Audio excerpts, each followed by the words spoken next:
اللہ پاک کی توفیق خاص سے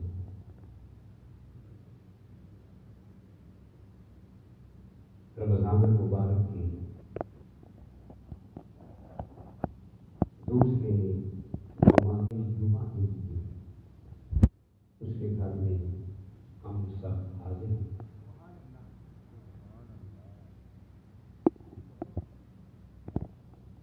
اللہ پاک کی بارگاہ میں دعا ہے کہ رب القدوس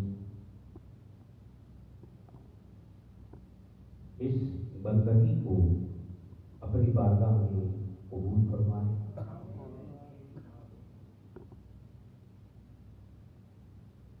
اور پوری زندگی کو اپنی عبادت سے، حضور کی اطاعت سے اور اعمال صالحہ سے سجانے کی توفیق عطا فرمائے۔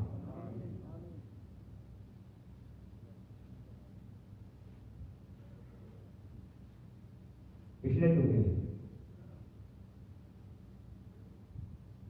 چند گزارشات پیش کی۔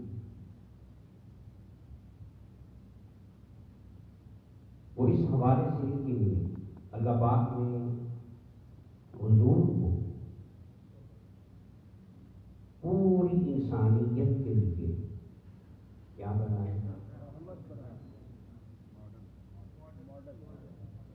کیا؟ پوری انسانیت کے لیے ایک ماڈل اور ایک نمونہ بنا کے بھیجا۔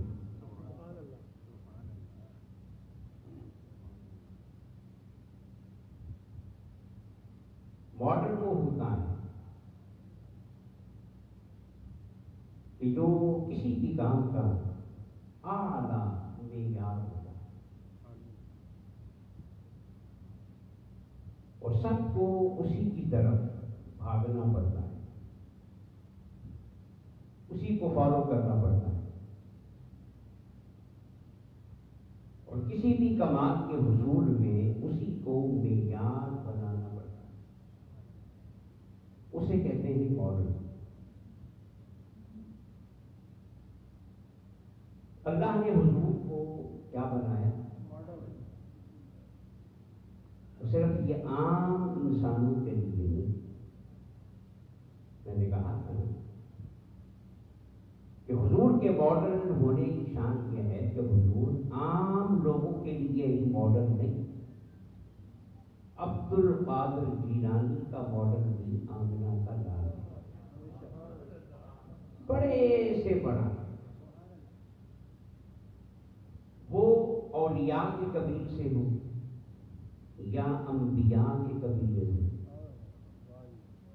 سب کے لیے اگر کوئی نمونہ ہے تو وہ بولیے آمنہ کا نام۔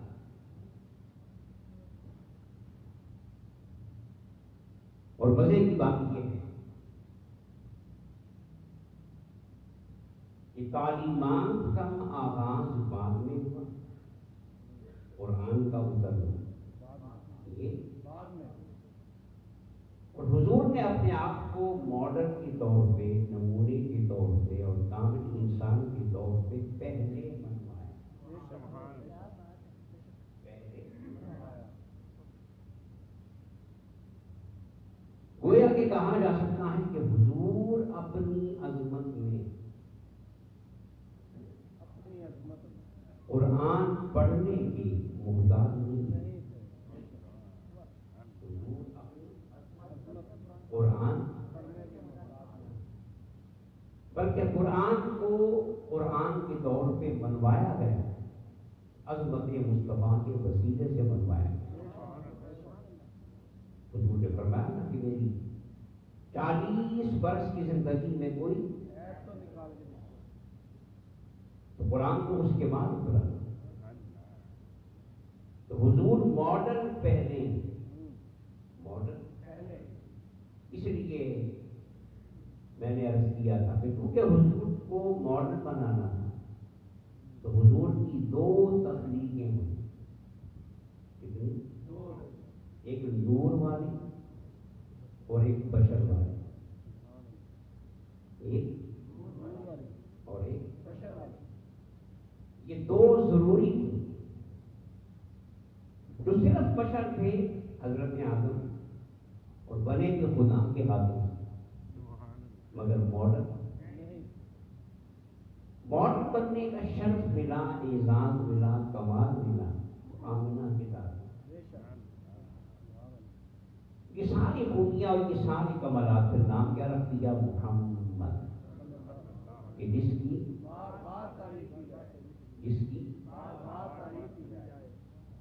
یہی وجہ ہے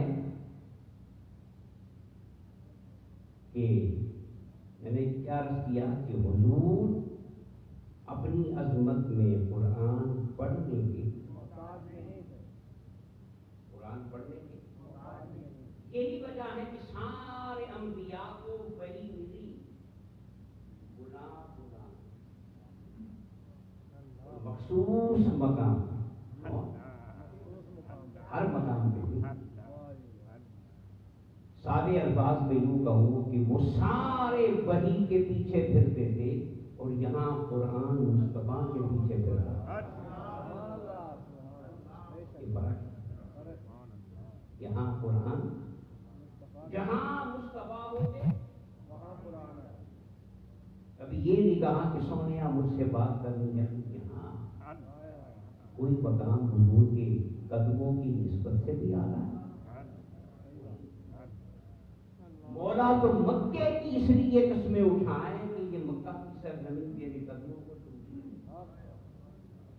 تو پھر کون سا مقام ہوگا جو حضور سے آگاہ ہوگا؟ پھر حضور کو کسی مقام پہ نہیں بلایا گیا، جبریل پیچھے پیچھے پھر رہا، یہاں تک کہ حضور اب کتنا بڑا ماڈل ہوتے، کتنا بڑا ماڈل کہ حضور اپنی زوجہ مطہرہ حضرت عائشہ کے ہمراہ ان کے بستر میں، جس تعلق کو ہم خالص دنیا داری سمجھتے ہیں، خالص دنیا داری، مگر یہ تعلق جب ماڈل میں آ جائے تو پھر وہ دنیا داری نہیں۔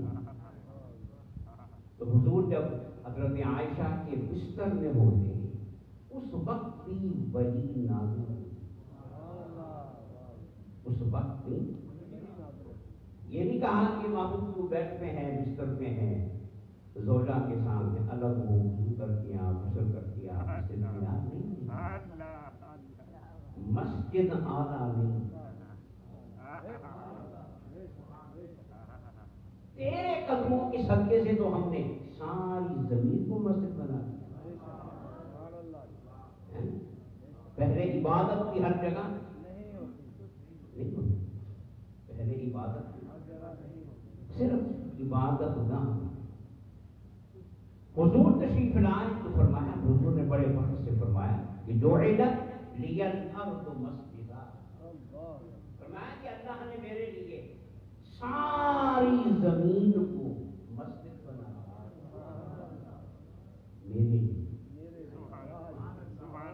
کے لیے میرے لیے یہ شرف کسی اور کو نہیں ملا، اس لیے کہ حضور کیا بن گیا، ماڈل بن گیا ہے کہ حضور کو شان دی۔ اور ایک میں مثال دے دی تو بات کو سمجھاتا ہوں۔ کوئی آپ کے پاس مہمان آئے ہوئے، آپ کو دوست ملے، آپ نے کاغذ پہ کھانے کی ترکیب لکھی ہوئی ہے، کوئی ڈش، کوئی ریسیپی آپ کو مل رہی، آپ نے اس دوست کو وہ کاغذ دے دیا کہ بھئی یہ ایک ریسیپی ہے، ترکیب ہے، یہ کر لے جاؤ تو بنا کے کھانا بڑا مزہ ہے۔ وہ جیب میں ڈالے گا اور ہوگا کیا کہ وہ جیب میں ہی پڑی رہ جائے گی۔ لیکن اگر آپ ترکیب لکھ کے نہ دیں، ڈش بنا کے کھلا دیں، اب آپ کو دینی نہیں پڑے گی، وہ خود مانگے گا کہ یہ کیسے بنی ہے، بڑی مزیدار ہے، مجھے بھی بتا۔ اب آپ اسے ترکیب لکھ کے دیں گے تو وہ کاغذ ضائع نہیں جائے گا، کیونکہ وہ ذائقہ چکھ کے گیا، ذائقہ تو بتانے میں اور دکھانے میں کیا فرق ہے، بتانے ادھر آپ کوئی اپنی کوئی شہپارہ بنا کے، خوبصورت چیز بنا کے، ڈیزائن بنا کے یہاں لگا دیں اور ادھر اس کی ترکیب لکھ کے لگا دیں، لوگوں کو آنے کی دعوت دیں کہ آئیں گے دیکھیں، تو بڑی بتائیں کہ فطرت کیا ہے کہ پہلے نگاہ ترکیب پہ جائے گی یا نمونے پہ جائے گی؟ بولے نا، حسن ادھر نہیں ہے، یہاں بتایا جا رہا ہے اور یہاں جب اس کو دیکھیں گے حسن نگاہوں میں اتر جائے گا اور بندہ دیوانہ تو پھر کہے گا پڑھیے بھی سے تو بڑھیا کہ نہیں، بات سمجھتی ہے؟ تو دوستان محترم، آمنہ کا لال ماڈل ہے، قرآن ترتیب ہے، آمنہ کا لال ماڈل ہے جس کو بنا کے بنانے والے کو بھی پتا ہے۔ آمنہ کا لال جو ہے یہ کیا ہے؟ ماڈل ہے، ماڈل ہے، نمونہ ہے، شہپارہ ہے، خدا کی تخلیق کا حسین شاہکار ہے اور قرآن اس کی ترکیب ہے۔ اب جب کسی کو آپ بلائیں گے اور دونوں سامنے رکھیں گے تو بڑی سیدھی سی بات ہے، کسی مسلک کا حوالہ ہی نہیں، کسی مذہب کی بات کرنے کی ضرورت ہی نہیں، فطرت کیا کہتی ہے کہ پہلی نگاہ کس پہ جائے گی؟ ماڈل پہ۔ تو پھر اب پڑھیے قرآن کو، تو جہاں بھی اللہ نے قرآن کا حضور کا ذکر اکٹھا کیا ہے تو سونے کا ذکر پہلے، سونے کا ذکر پہلے، مصطفیٰ کا ذکر پہلے، بولیے قرآن نے کہا کہ میرے جیسی صورتیں بنا کے لاؤ، صورتیں بنا تو نہیں سکے مگر کوشش کی، بنا نہ سکے، اور جب سونے نے کہا مجھ میں کوئی عیب تو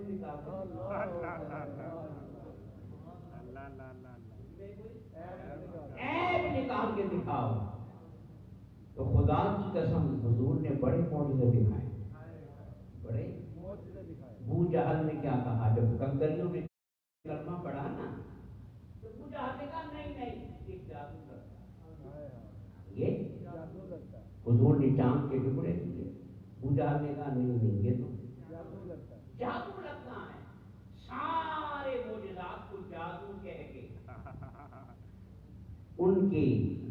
ان کی شان کو کم کرنے کی کوشش کی، لوگوں کی توجہ ہٹانے کی کوشش، مگر جب سونے نے کہا عیب تو نکالا، اب کہے نا ابو جہل کہ یہ بھی جادو، صرف یہ ایک معجزہ ہے جس پہ کوئی منکر نہیں اٹھا سکتا، کوئی اعتراض نہ کر سکتا۔ 1400 سال ہو گئے، حضور کی ذات میں کوئی نقص نہ نکلا، میں نے درس میں بھی عرض کیا تھا کہ اللہ نے قرآن کا نام قرآن کیوں رکھا؟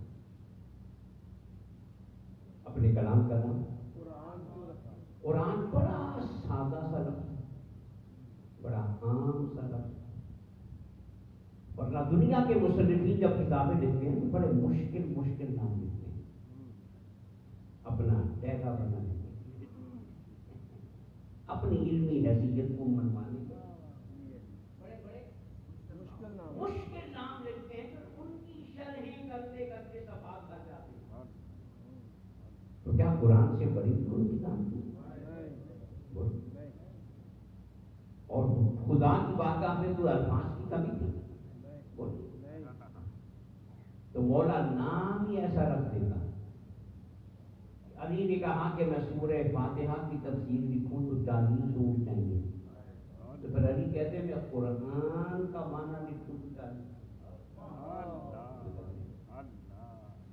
ایسا بڑا سادہ سا نام رکھا، بڑا، بلکہ میں کہوں گا آپ پورے دین کو لے لیں، پورے مولا نے کہیں بھی مشکل لفظ استعمال نہیں کرتا، عبادات کے نام رکھے، دیگر نام رکھے، دیگر اصطلاحات آئیں، بڑے سادے سادے لفظ، کیونکہ یرید اللہ بکم الیسر، اللہ تم سے آسانی چاہتا ہے، اللہ تم سے آسانی چاہتا ہے۔ تو مولا نے اپنے کلام کا نام کیا رکھا؟ قارآ یقرأ، پڑھنا، جس کو آپ انگریزی میں کہتے ہیں ریڈ، ٹو ریڈ کا معنی کیا ہے؟ عربی میں کہتے ہیں قارآ یقرأ، پڑھنا، اس سے بنتا ہے قاری، پڑھنے والا، کوئی بھی پڑھنے والا، کسی بھی شے کو پڑھنے والا کیا ہوتا ہے؟ قاری ہوتا ہے، اس سے بنایا قرآن، بولتے ہیں اللہ نے بارش کی بھی تاکہ آپ تکیں۔ نعرہ تکبیر، اللہ اکبر، نعرہ رسالت، یا رسول اللہ، نعرہ حیدری، یا علی۔ تو قرآن کا معنی کیا ہوا؟ قرآن نام رکھا تو قرآن کا معنی ہے وہ کتاب کہ جس کو بار بار پڑھا جائے، جس کو اب اس معنی میں کوئی منطقی فلسفیانہ ڈونگا مفہوم ہے وہ نہیں، سادہ سا مفہوم ہر بندہ سمجھتا ہے۔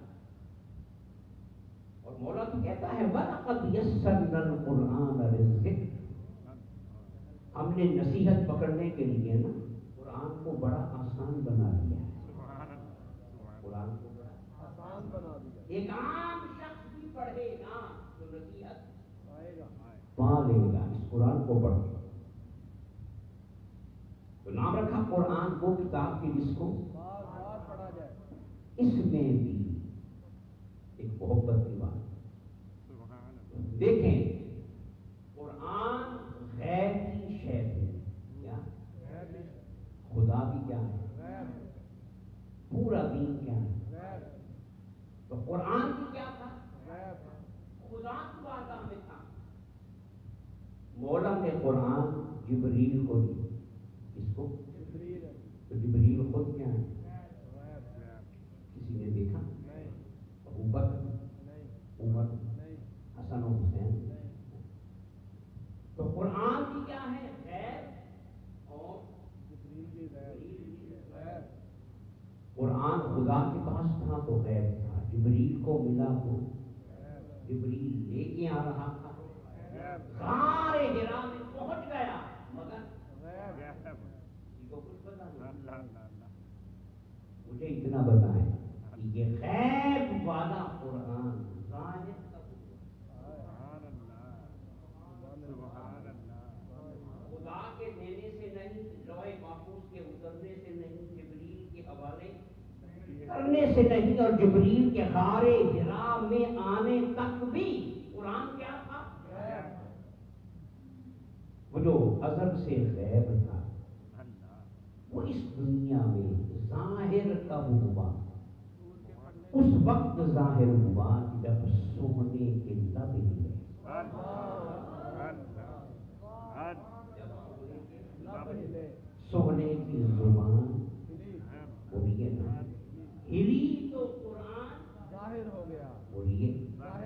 سے پہلے قرآن کیا تھا؟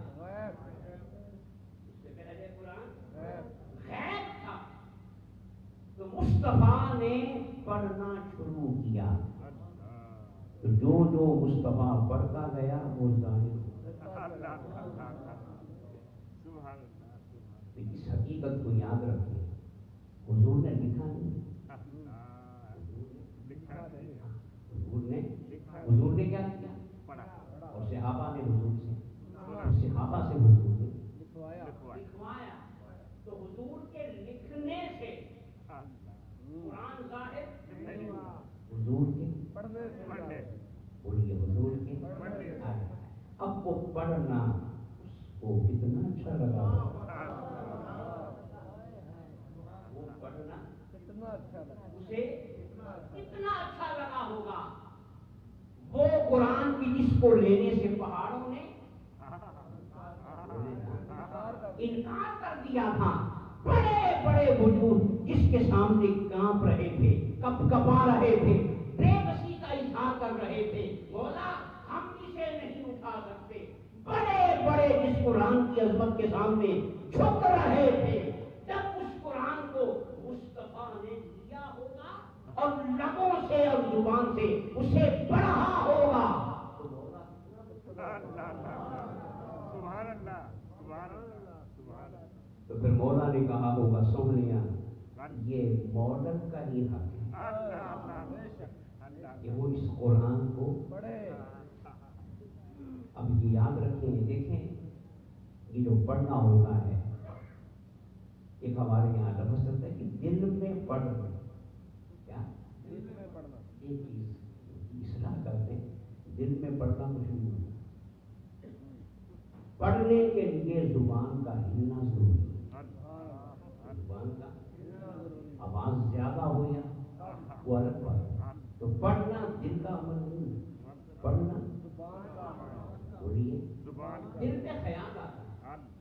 دل میں آپ نے نماز شروع کی اور سورہ فاتحہ دل میں لے آئے. سورہ فاتحہ دل میں لے آئے، اس کے الفاظ کو دل میں لے آئے تو نماز بولے. نماز کے لیے سورہ فاتحہ کو بولیے اور پڑھنا بھی ایسے کہ کم از کم آپ کے کانوں تک آواز. یہ پڑھنا آپ کے کانوں تک آواز. اب پڑھنا کیا ہے؟ زبان کا ہلنا. اصل چیز کیا ہے؟ سانس.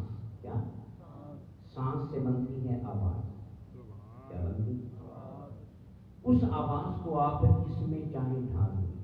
اس آواز کو آپ انگریزی میں ڈال دیں، عربی میں ڈال دیں، فارسی میں، اردو میں. زبانیں مختلف ہیں مگر چیز ایک ہی ہے. اور وہ کیا بولیے؟ آواز کس سے بنی؟ جب سانس پوری نکل جاتی ہے تو آواز کیا ہو جاتی ہے؟ آپ دیکھیں قرآن کے لیے، قرآن کو ظاہر کرنے کے لیے کیا؟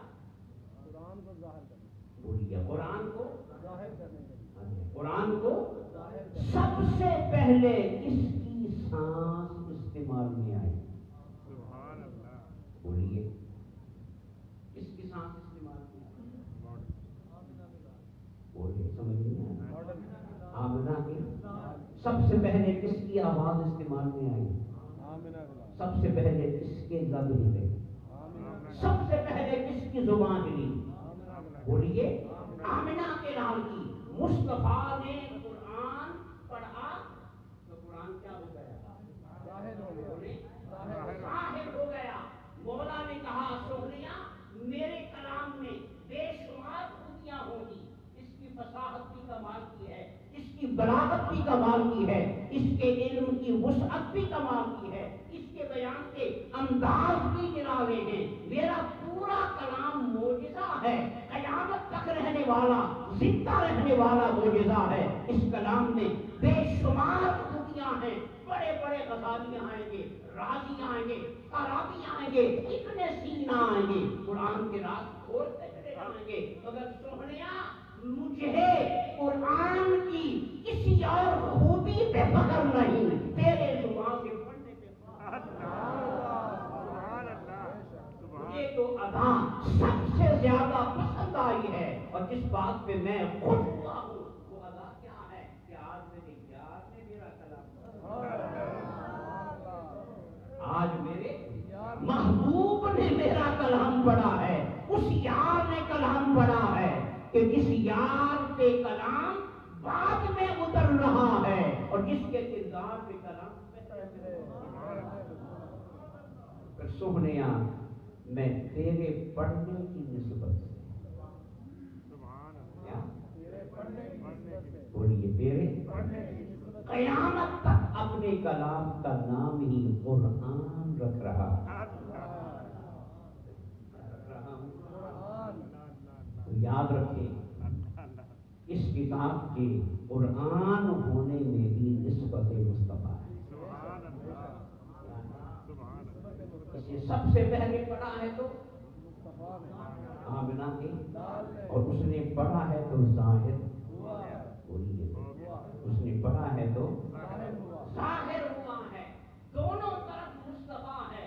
بات خدا کو منوانے کی آئے تو وہاں بھی ذات مصطفیٰ کہ مجھ میں کوئی عیب تو نکال کے دکھاؤ، اور اگر مجھ میں کوئی عیب نہیں تو پھر غور کیوں نہیں کرتے؟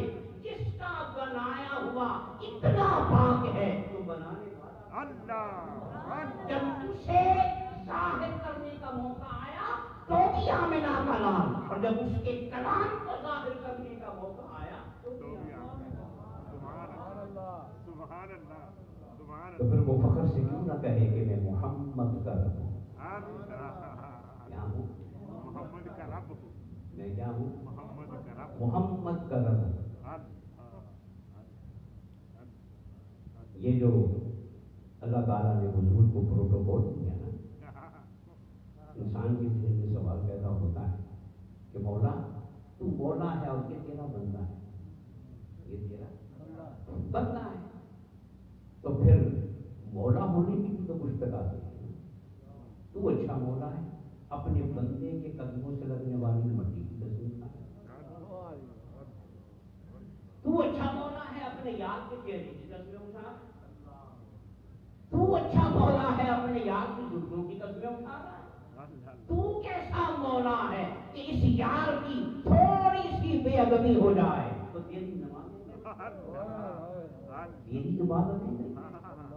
مولا اپنے بندے کو اتنا پروٹوکول، تو پھر مولا کہتا ہے ایسے نہیں دے رہا، یہ اس کا حقدار ہے۔ تم مجھے کہتے ہو کہ مولا ہو کر، مولا ہو کر مصطفیٰ کے ادب پہ سارا دین کو مارتا ہوں، ذرا مجھے یہ تو بتاؤ کہ مجھے دکھائے بغیر منوایا،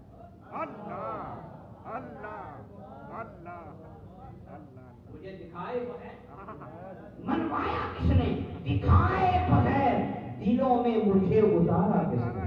دکھائے بغیر اکڑی ہوئی گردنوں کو میری بارگاہ میں جھکایا، دکھائے بغیر میری توحید کا پرچم لہرایا کس نے؟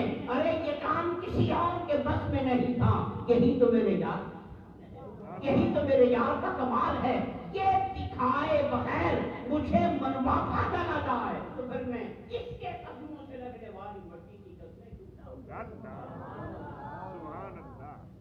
پھر ہمیں بھی بتا دیا جب میں مولا ہو کے اتنی چاؤ کر رہا ہوں تو پھر سمجھ جانا تمہارا حق کتنا بنتا ہے،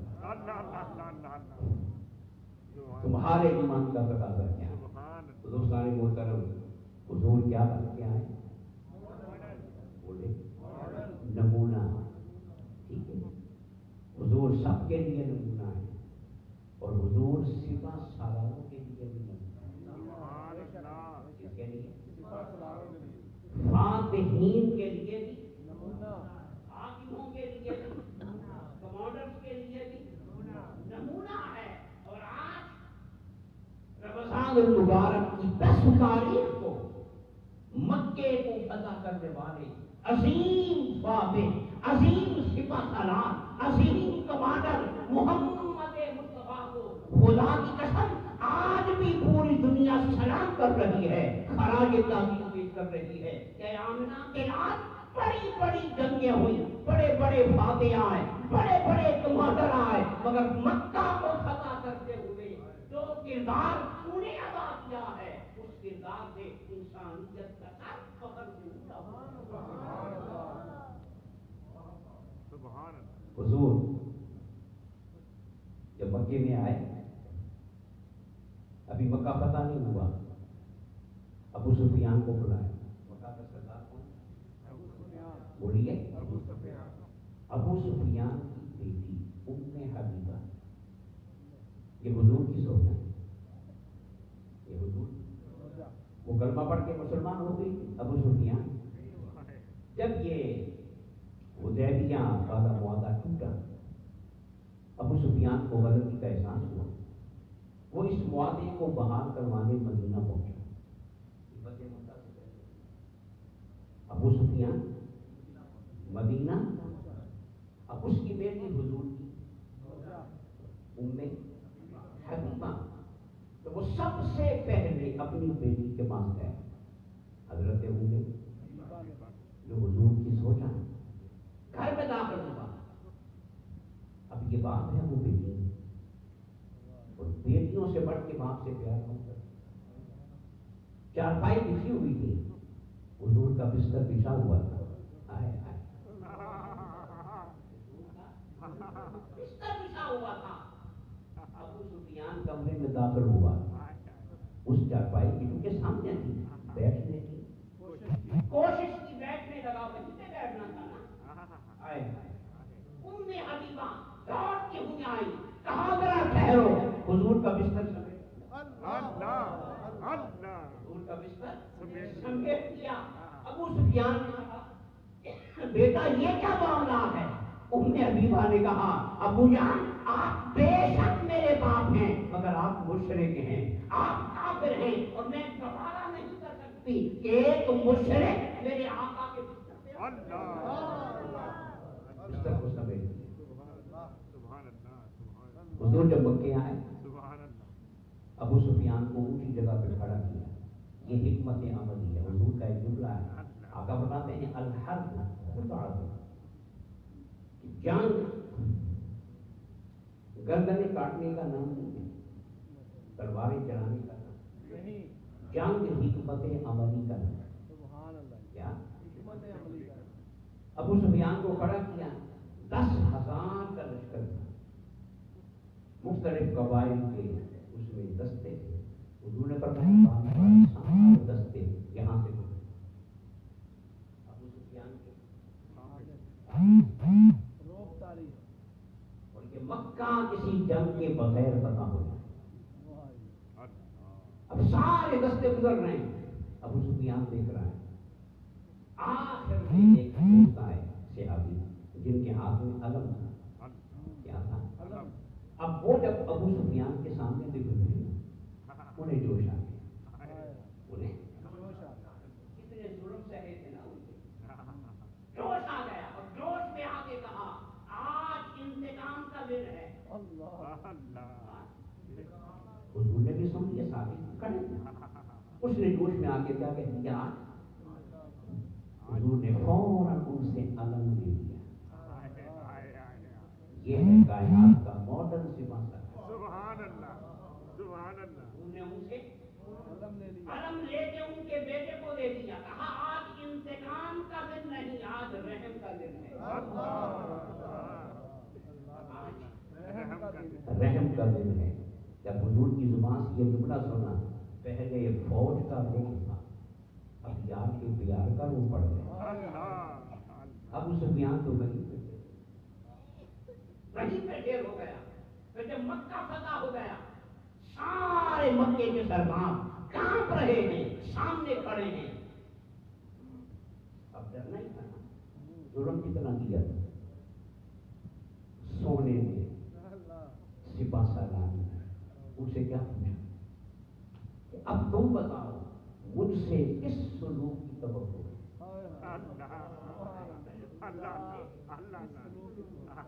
کس سلوک کی توقع ہے؟